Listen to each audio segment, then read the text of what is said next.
Thanks for making the Locked On Ole Miss podcast your first listen every day. We're free and available wherever you get your podcast, including YouTube. We're part of the Locked On Podcast Network, your team every day. Hello, I'm Stephen Willis from the Locked On Ole Miss podcast. I'm joined by Josh Guest, like I am every single week, and we talk about things surrounding Ole Miss and in the town of Oxford and all of that stuff. How you doing, Josh?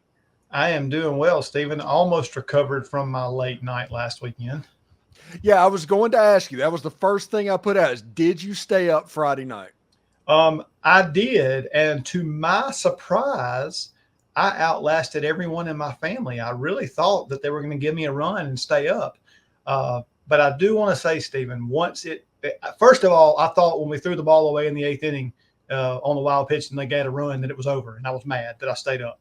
And then when we tied the game and went to extras, every single inning we didn't score, I was like, I just stayed up and we're about to lose. And so I think it was 3:38 or 3:42 or something when it ended at my house.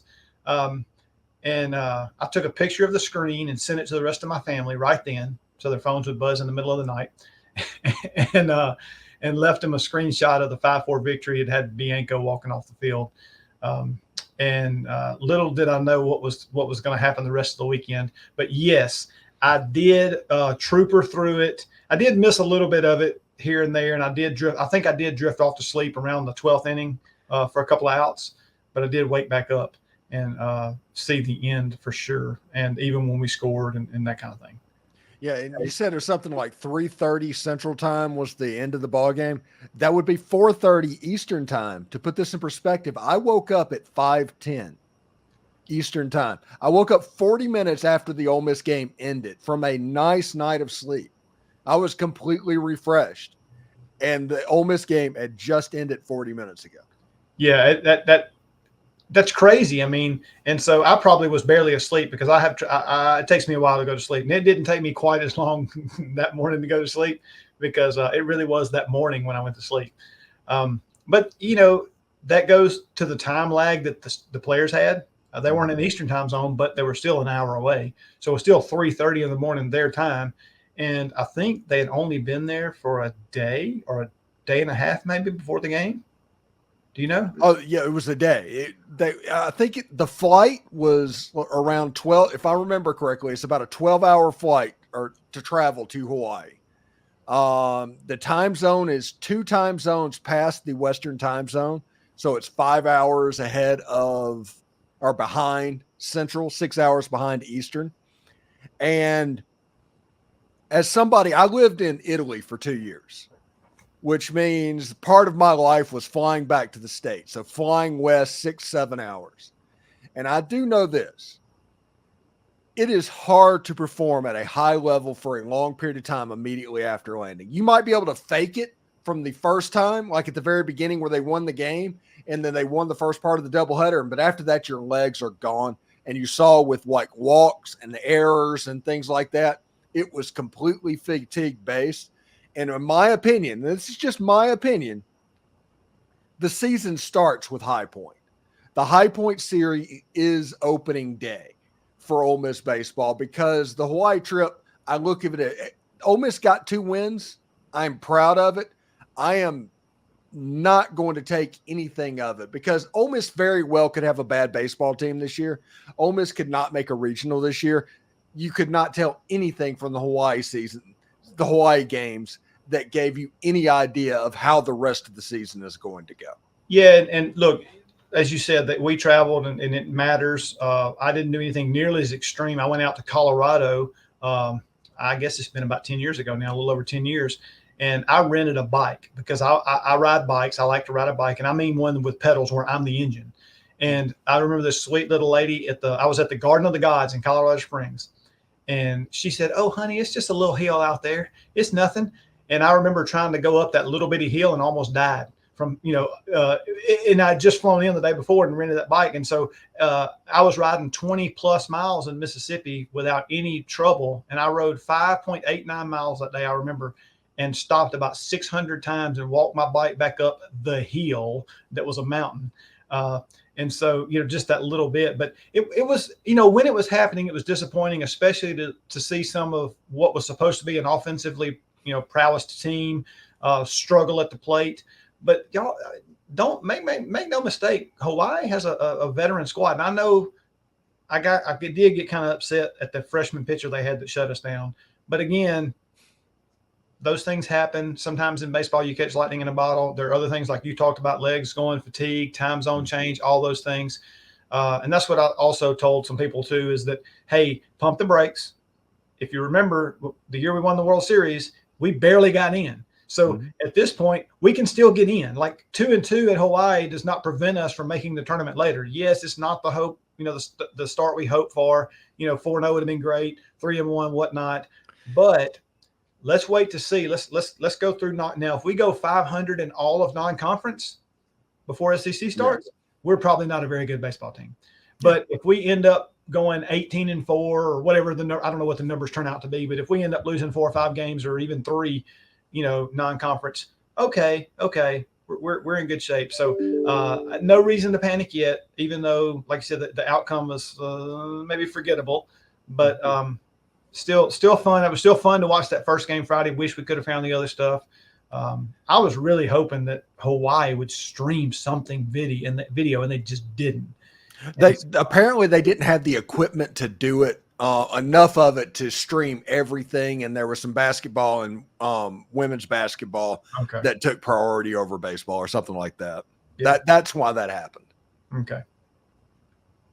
So yeah, there was one result from the weekend that would have caused me to get a pitchfork out and to march and everything because I was so angry. And that is if Ole Miss got swept. Ole Miss going 2-2. Just flush it down the commode, get ready for Arkansas State, get ready for High Point, and do whatever you can do. That is my advice to everybody, and just to see if you can get everything fixed, because I think, it's going to take a little bit of time to get going, because I think going to this Hawaii trip was a dumb idea because of all the travel and the time zone jumping and all of that stuff that you're affecting your body. I have not been a fan of it the whole time, and my worst fears got realized over the weekend, and we'll see what happens this weekend. In a couple of weeks, Iowa comes to town, and they've got a pitcher that throws 105 miles an hour. Yeah, and they're well, I'm going to go out on a limb here and say that their offense in baseball has got to be better than their offense in football, because pretty much every offense is better than their offense in football. I know I took a cheap shot there, but yeah. And so, and again, Iowa, Power 5 school, nothing against High Point, but this is not a smaller school coming into town or whatnot.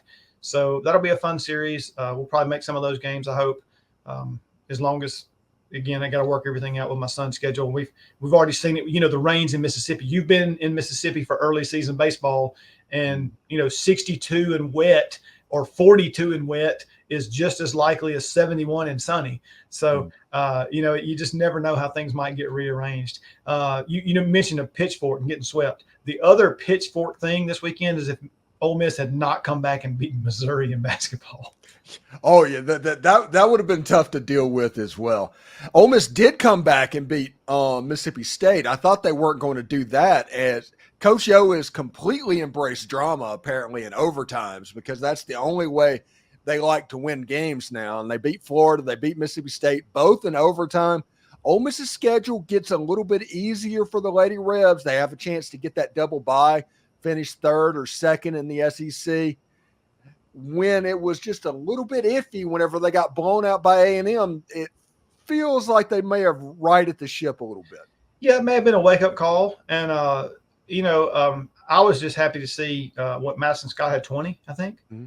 And so, State had that big third quarter, and then Ole Miss clawed back and tied it up before regulation at the end of the fourth, and then outscored them, by 4 points in overtime or something, which, again, beating State is always good, but coming back late and then beating them in overtime is even better.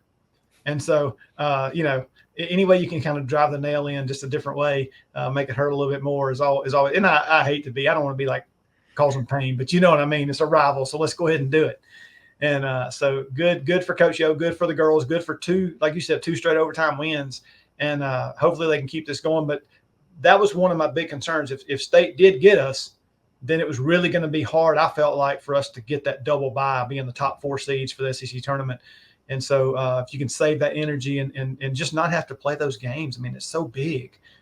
Because even if you play a team that you should beat and you do beat them, you still expended the energy. You still went out there. You still did those things. So outside of a 25-point cruising victory where everybody was hitting every shot, and even then you're still expending energy. And so it's just a big deal there. And I think that's good for the Lady Rebels for sure.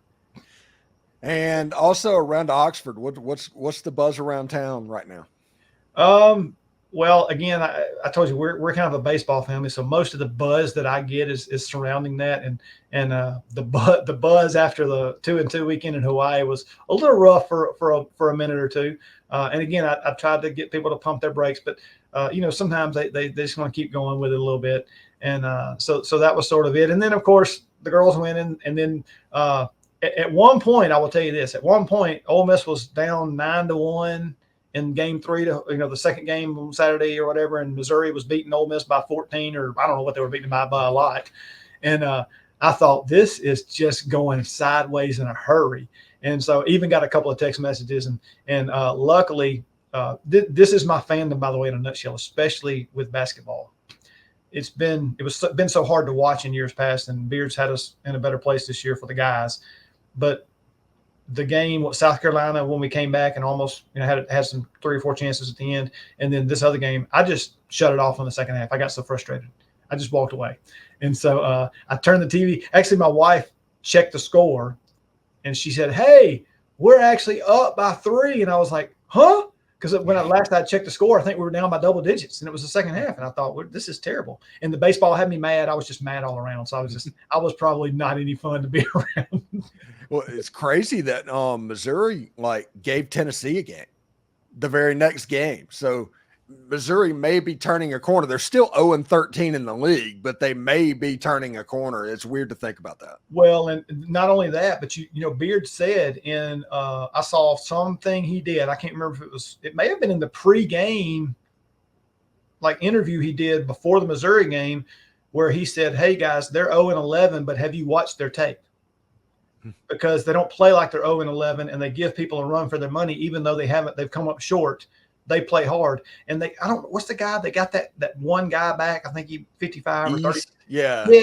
And man, he was at one point, he was like 7 for 7, and the rest of the team was 1 for 8. I mean, he was single-handedly handing it to the Rebels. And so, one of those situations where basketball had been taken away for a couple of weeks, he'd been injured, and he was just chomping at the bit to go out there and compete. And boy, did he compete for a while. And so, and then finally the Rebels righted the ship. Again, I'm sad to say that my fandom got the best of me, and I shut it off for a minute or two, a lot of minutes actually. And then I came back and watched the end as we held on for dear life. So, good win, guys, girls, 2-2 in baseball. You would have hoped for better, but again, survivable, very survivable, not something that takes us out of anything at this point whatsoever. Absolutely. Anyway, thank you for making the Locked On Ole Miss podcast your first listen every day. We're free and available wherever you get your podcast, including YouTube. We're part of the Locked On Podcast Network, your team every day. Josh Guest, thank you very much for stopping by. We'll talk to you next week, bud. All right. Howdy, toddy, and I'll see you. Go Tigers.